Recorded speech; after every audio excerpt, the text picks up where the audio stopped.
مکافات عمل دستک نہیں دیتی اور نہ ہی اسے کسی در کے کھلنے کا انتظار رہتا ہے۔ یہ تو جہاں چاہتی ہے اپنے لیے دروازے کھول دیتی ہے۔ جو آج تم کرو گے کل وہی تمہارے ساتھ ہوگا، اس لیے کسی کی زندگی کو جہنم بنا کر سجدوں میں جنت مانگنا چھوڑ دو۔ جی دوستو، آج کی ویڈیو میری مکافات عمل کے بارے میں ہے، جس کی ریکویسٹ مجھے بارہا آئی ہے۔ دنیا مکافات عمل ہے، کسی کا بھی صبر ضائع نہیں جاتا۔ یقین رکھیے اللہ صرف اس دنیا میں بلکہ آخرت میں بھی آپ کے ساتھ کی گئی ایک ایک اذیت کا بدلہ لے گا، اور بے شک وہ بہترین بدلہ لینے والا ہے۔ کسی کی راہ میں کانٹا بچھانے والے کیا یہ نہیں جانتے کہ کسی کے پیروں سے رسنے والا خون تمہاری قسمت کے صفحوں کو کالا کر سکتا ہے؟ یہ یاد رکھنا، اللہ کے ہاں ہر چیز کا حساب ہونا ہے۔ انسان کوئی کھیلنے کی چیز نہیں ہے۔ اگر آپ کسی کے جذبات کا مذاق بنا بیٹھے ہیں تو معافی مانگیں اس شخص سے، ورنہ کل کو آپ اس کی جگہ کھڑے ہوں گے اور مکافات عمل ہو کر رہتا ہے۔ اس لیے انسانوں کا دل توڑنے سے گریز کیجیے۔ دوسروں کا دل توڑنے والے کو اللہ پاک ایسا توڑ دیتا ہے کہ اس کا جینا بھی مشکل ہو جاتا ہے۔ ہاں دوستو، کسی سے بدلہ لینے کی ضرورت نہیں، تقدیر پر چھوڑ دیں۔ جنہوں نے آپ کے لیے کنواں کھودا ہے وہ خود انشاءاللہ اس میں گریں گے، کیونکہ دنیا مکافات عمل ہے۔ جو رشتے تمہیں تکلیف دیں ان سے دوری اختیار کر لو، وہ خود لوٹ آئیں گے، مگر اس وقت جب تمہارے دل سے اتر چکے ہوں گے، کیونکہ وہ تمہاری قدر سے نہیں پچھتائیں گے۔ جس کی دی ہوئی تکلیف سے تم آج رو رہے ہو وہ کل تمہارے پچھتاوے میں روئے گا۔ یہی مکافات عمل ہے۔ کسی کا اتنا دل مت دکھاؤ کہ وہ اللہ کے سامنے تمہارا نام لے کر رو پڑے، کیونکہ ٹوٹے ہوئے دل کی آہ عرش تک جاتی ہے۔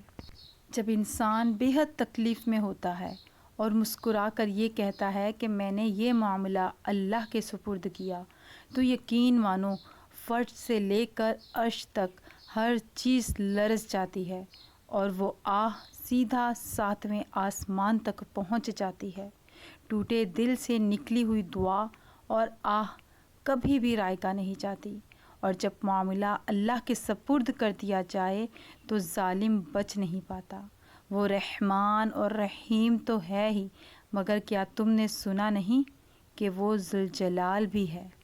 یقین جانیے، جو کسی کے ساتھ کچھ برا کرتا ہے وہ اپنی ذات میں اس کی سزا بھگتتا رہتا ہے، بس ہمیں خبر نہیں ہوتی۔ ہم انجان بنے رہتے ہیں۔ کسی کا سکون چھین لینے کا کفارہ عبادت کر کے ادا نہیں کیا جا سکتا۔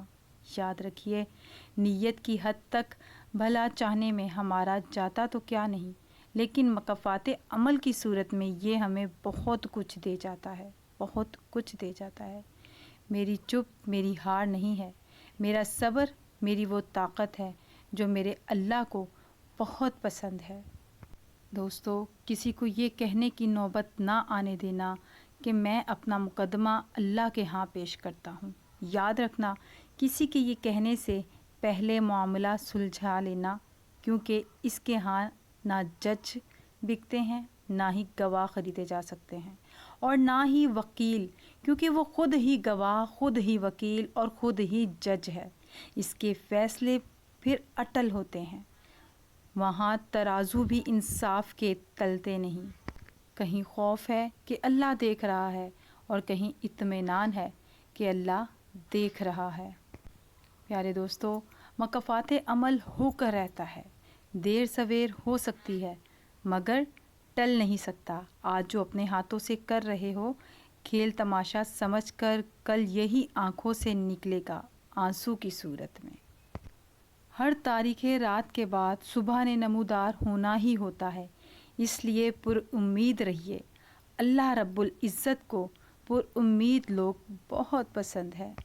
وقت کسی کا ادھار نہیں رکھتا، جو دو گے سو سمت واپس آئے گا، یعنی سود سمت تمہیں واپس ملے گا۔ اور جب انسان اپنی مرضی کو رب کی مرضی کے سپرد کر دے تو غم نہیں رہتا۔ جس نے جس کے ساتھ برا کیا ہے، جو شخص آپ کو روشنی کے وعدے کر کے تاریکی کی طرف لے گیا، وہ کبھی معاف نہیں کیا جائے گا۔ میں نے آزما کر دیکھا ہے، ہر تکلیف دم توڑ جاتی ہے جب رب تھام لیتا ہے۔ صرف یہی کہوں گی کہ دنیا مکافات عمل ہے۔ اے بنت حوا، بس تھوڑا صبر کر۔ وما کان ربک نسیا، اور تیرا رب نہیں بھولتا۔ کاش کہ تم سمجھ سکتے کہ زمینی خداؤں کو مچھر اور ابابیل جیسی حقیر چیزوں سے مروایا جاتا ہے۔ کسی کو دکھ دینا ایک قرض ہے، ایسا قرض جو آپ کو کسی اور کے ہاتھوں ملے گا۔ کسی کی زندگی میں وہ غلطی بن کر کبھی بھی شامل نہ ہو جس کے بعد آپ تا عمر خاموش بددعاؤں کے حصار میں آ جائیں۔ یہ خاموش بددعائیں بہت اوپر تک جاتی ہیں اور پھر انسان کو مارنے دیتی ہیں اور نہ ہی جینے دیتی ہیں۔ میرا تو یقین ہی مکافات عمل پر اٹل ہے۔ کوئی کسی کو ستا کر سکون سے نہیں رہ سکتا اور نہ ہی کبھی رہے گا۔ مکافات عمل تو اٹل ہی ہے، دیر سویر تو ہو سکتی ہے مگر ٹل نہیں سکتا۔ یہ ضروری نہیں کہ کسی کی آہ یا بددعا آپ کے پیچھا کرے، کسی کا صبر بھی آپ کے راستے میں کھڑا ہو سکتا ہے۔ ان کی خاموشی سے ڈرو جن کا آپ نے دل دکھایا ہے، کیونکہ اگر انہوں نے کچھ کہا نہیں یا کیا نہیں تو بدلے میں اللہ ضرور کرے گا۔ چپ سے بڑی بددعا کوئی نہیں ہوئی۔ جب بندہ بولتا ہے تو قدرت خاموش رہتی ہے، اور جب بندہ خاموش ہو جاتا ہے تو قدرت انتقام لیتی ہے، اور قدرت کا انتقام بہت برا ہوتا ہے۔ جب ایک صبر کر رہا ہو تو دوسرا مکافات عمل کے لیے تیار کیا جا رہا ہوتا ہے۔ جب انسان بے حد تکلیف میں ہوتا ہے اور مسکرا کر یہ کہتا ہے کہ میں نے یہ معاملہ اللہ کے سپرد کیا، تو یقین مانو فرش سے لے کر عرش تک ہر چیز لرز جاتی ہے اور وہ سیدھا 7ویں آسمان تک پہنچ جاتی ہے۔ جب معاملہ اللہ کے سپرد کر دیا جاتا ہے تو ظالم بچ نہیں پاتا۔ وہ رحمان اور رحیم تو ہے، مگر کیا تم نے سنا نہیں کہ وہ ذوالجلال بھی ہے؟